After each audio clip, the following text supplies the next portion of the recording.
the only pregnant lady ever to take like every precaution not to go into labor. Like, hey guys, what is up? As you read by this title, it's gonna be my labor and delivery story.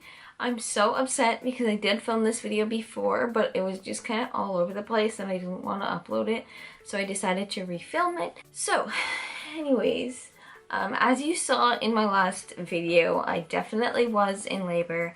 I did end up going to the hospital later that night, but I'm gonna start from the beginning, which was Saturday, April 27th. I woke up that morning and super TMI, but labor is TMI.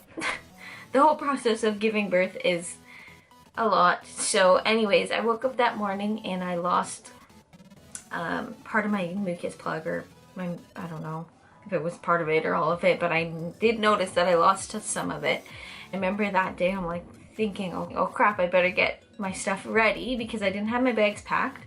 I did have an appointment the day before, which was the Friday, and I did have an ultrasound, and the baby was showing that she hasn't grown since the last time. She was in like the 5th percentile, so instead of having the baby May 3rd, which would have been the following Friday, she decided to move it up to Tuesday, which would have made it April 30th. So at that time, I didn't have any signs of labor, so I was like, okay, cool. But I swear, since I was 37 weeks, I was terrified to going into labor. I didn't think I would make it to the May 3rd when I was 39 weeks. I did not think I would make it there. So I was like taking every precaution.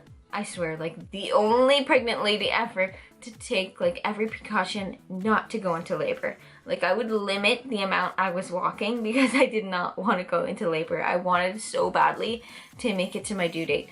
Mostly because, or not my due date, but my scheduled C-section date, because I wanted my OB to be there so bad. She moved me to the 30th, which I was kind of like not too happy about because I knew she might not be there, but she said she was going to be there, so I was like, okay, great. All I got to do is make it to Tuesday. And so Saturday comes around and I lose my mucus plug and I'm like thinking, oh God. But I remember I took my son with me, we went to Walmart, and I definitely felt very weird the whole day. We ended up like grabbing the last few things from Walmart that I needed, like pads and snacks and things like that. And I didn't have any contractions or anything that day. I went to bed, everything was fine, and then Sunday comes around and I woke up at 7 a.m. with contractions. And then I was like, oh great. Like all I could think about was making it till the Tuesday. And I remember thinking like, if these keep up, like there's no way I'm making it till Tuesday. But I felt like I was kind of in denial that I was in labor because I didn't want to be. But anyways, I started like getting all my laundry done. I cleaned the house as best as I could. I made that video of my daughter's hospital bag, which you guys saw, and I was having contractions the whole day. Brandon was working all day, and so I was just waiting for him to get home. And like as the day progressed, like the contractions just got worse and worse. I never kept track of them just because, I don't know, they never were like consistent, like every 10 minutes, every 3 minutes or whatever. I'd have them like every 10 minutes and then I'd have one back to back like a minute later. I don't know why I never kept track of them. That's the last thing that was on my mind when I was having a contraction, honestly. But anyways, I remember just waiting for him to get home, And the plan that night was to go to my mom's house for dinner, and then I was just going to stay there that night because I had an NSD, a non-stress test booked for the Monday morning, just to make sure that everything was okay with the baby. And then I would have my C-section the following day. So anyways, Brandon was working and then he said he would just meet me at my mom's house. But I was like to the point where I was like laying on my bed and like could not move because the contractions were so painful and I just could not pack the car. Look, I don't know how I managed to do all the laundry and those big baskets up and down the stairs full of clothes. I do not know how I did it, but I did it. But packing the car, because we had all the stuff for my son since he was gonna stay at my mom's while I delivered. We had all the hospital bags. We had like a bassinet for the baby, like a travel one, and all this stuff, and pillows and blankets, and I could not pack the car. I did not have the energy to pack the car. So he met me back at home. We packed the car together. By that time it was probably about 6:30.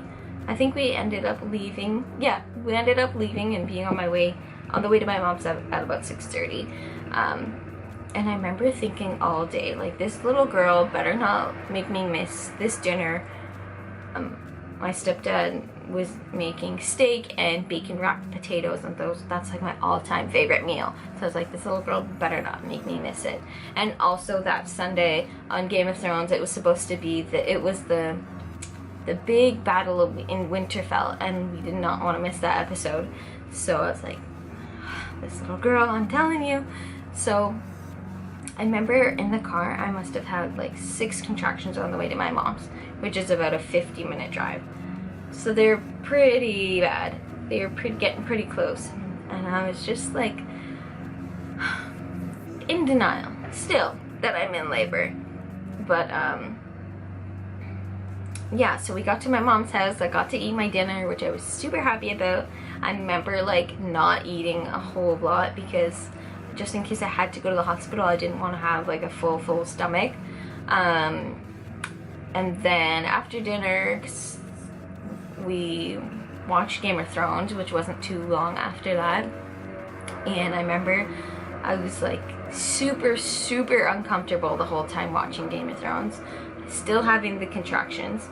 They definitely slowed down a little bit once I got to my mom's. I guess like being in the car definitely made them worse, and being a little bit more relaxed kind of helped them space out a bit.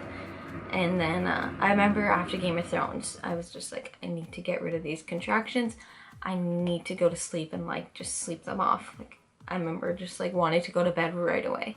So I remember we went downstairs and we were laying down, or you know, I tried to fall asleep. My son's already asleep, and I just could not fall asleep for the life of me. I couldn't get comfortable. The contractions were extremely painful, and yeah, I just couldn't get comfortable. So I remember getting up and like going to shower, and the hot water definitely does help. It did help while I was in the shower, but as soon as I got out, it was still just as bad. Like, it didn't help them go away at all. And I remember feeling bad because, you know, Brandon worked all day, and I wanted him to be able to sleep, get some sleep before going to the hospital. But I think around 2 o'clock, yeah, so after the shower, actually, I went upstairs and I was watching TV, and I can't even tell you what was on the TV. I was in so much pain, and I remember like making deals with myself, like saying, okay, if I have another one, like I'll go wake up Brandon. And I also know during this whole process, I was kind of worried because with my son, when I was having contractions, when I was being induced with him, if you watched my other video, his heart rate dropped to like 40, and a regular newborn heart rate is like 140 to like 160, I think. So it was terrifying, and all I could think about was that, and I was really worried that like since I was at home, I wouldn't know if something like that was to happen to her, and I was just worried for her. Like, I didn't want anything to happen to her. So I kept having these contractions, and then like I finally had one, and I was like, hey, that's it, like I'm gonna wake up Brandon, because at this point like they were so painful. So I went downstairs, I woke him up, and I was like, okay, like we gotta go. We gotta go, like I can't take this anymore, the pain is so bad. And like at that point, I was just at the point where I just wanted it to be done. And yeah, so by the time we got to leave, I woke up my mom as well to let her know that we were leaving, and by the time we left, it was about 2:30. And of course on the way Brandon had to stop and get his coffee, which I didn't mind. The contractions in the car ride were terrible, of course. And anyways, we get to the hospital and it's like, they're like, hey, like, can we help you? And I'm like, yep, I'm in labor. And it's like, it's honestly like they did not believe me. They're like, okay, well, we gotta get a room ready, so just go in this waiting room. And in this like sketchy little waiting room, there's like extra IV poles, like extra bed, and some man snoring on like this couch. Snoring so loud. It was so annoying that we just ended up standing in the hallway for most of the time. And I think I went up to the desk at least 3 times before they finally got a room ready for me. Like 3 times. And then this whole time, like, I'm in so much pain, so much pain. I'm like worried that the baby's gonna like fall out of me any minute because they're not taking me seriously. And I remember they'd like go up and they'd be like, is everything okay? Like, and I'd be like, yes. And Brandon was like, no, like, you gotta start like screaming or something so they take you seriously, because the whole time I was in labor, I was completely calm. I didn't like scream, I didn't moan or anything like that. I was just calm the whole time. I don't know if it's that I have a high pain tolerance or just that, I don't know. I believe like being in labor, it's like a whole mind game. So, you just, I don't know.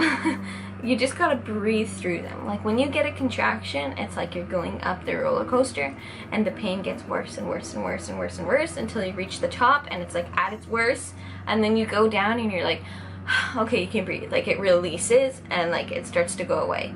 So as long as you like, I don't know, as long as you know, keep that mindset in your head and you breathe through it.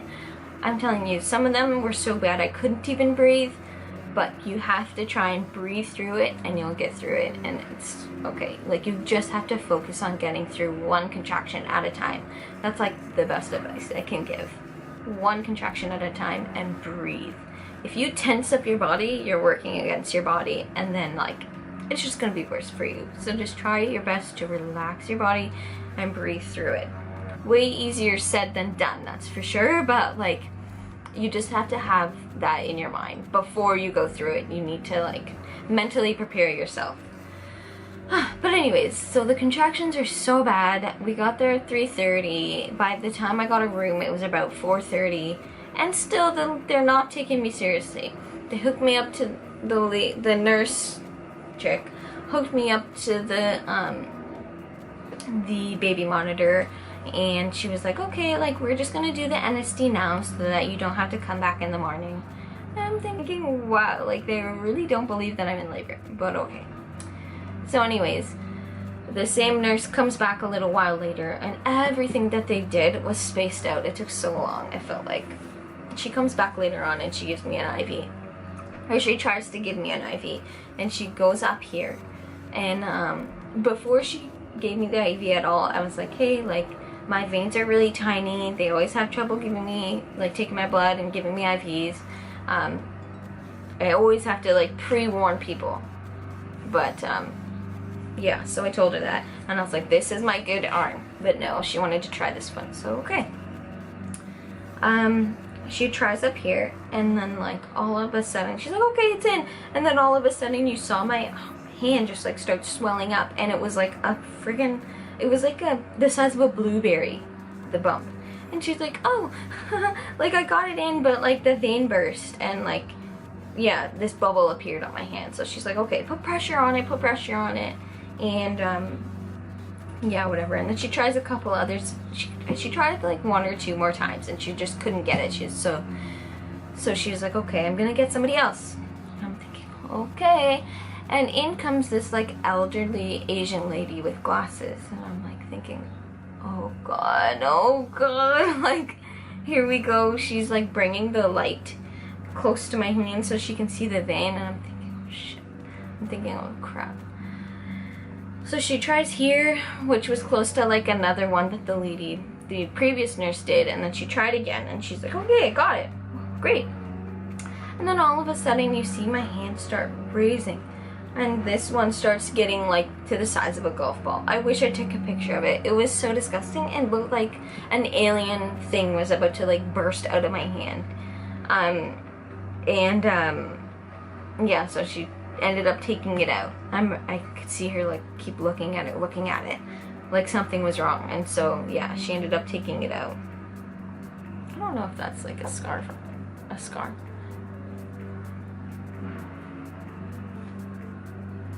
I don't know, whatever. And I'm gonna insert a picture here because afterwards I had the worst bruising from those IV things that they tried to do. It was so bad, like the bruising stayed on my arm for like 3 weeks until it was completely gone. But anyways, so finally she went on this arm and it went fine. Of course, but no, they don't want to listen. So anyways, I get the IV. And then they're like, okay, like the OB's gonna come in, and yeah, so the whole time I'm just like in this uncomfortable bed having these contractions, and I can't like get up and, you know, stand up and like whatever to try and help myself through them because I'm attached to these monitors. So I'm like stuck in this bed, like trying to get through these contractions, waiting and waiting for this OB to come. And it felt like hours that I was going through this, but I guess it really wasn't that long. It was about 3 hours. Anyway, so the nurse comes in, or the OB, sorry, and she comes and she checks me, which is the worst thing ever. It's like the most uncomfortable feeling, but you really gotta relax, as hard as it is. And I'm, to her surprise, 4 to 5 centimeters dilated.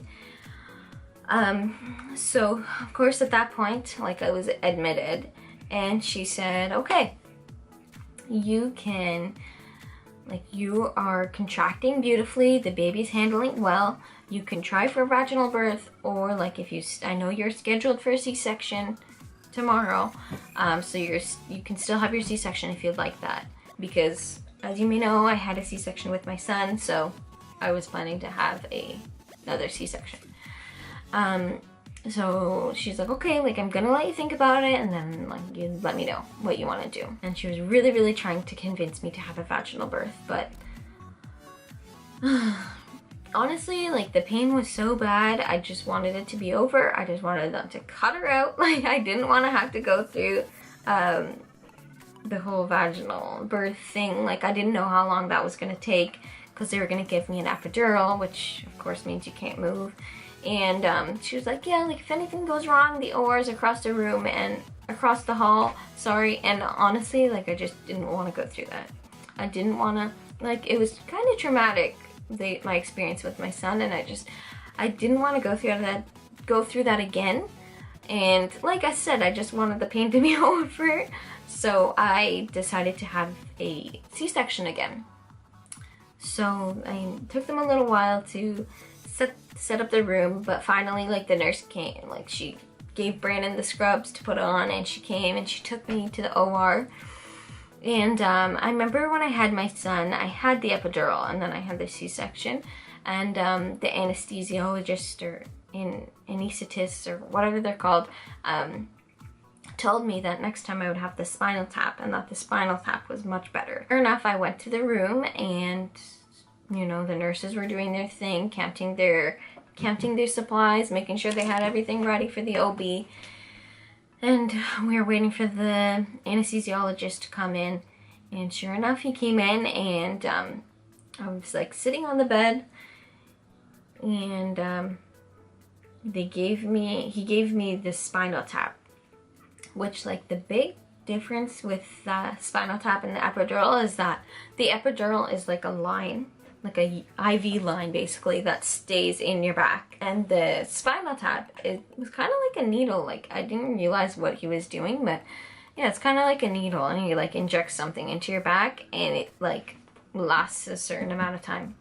And I remember him saying, okay, like you're gonna feel your legs go hot, and sure enough, like I felt like warmth just like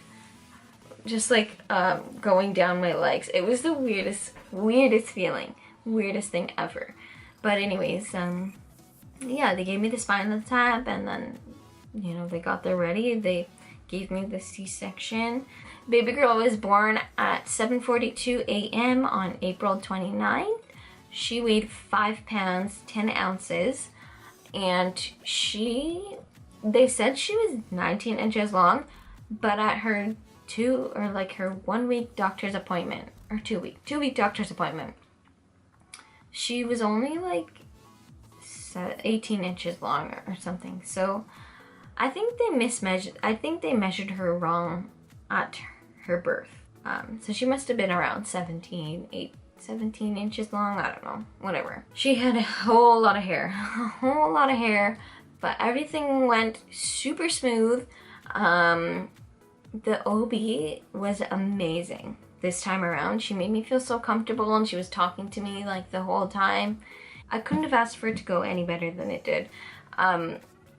Even like, I don't know if like this OB was just better at performing the surgery or what, but like I healed a lot quicker this time, or maybe because my body knew what to do because it's been through it before. I have no idea.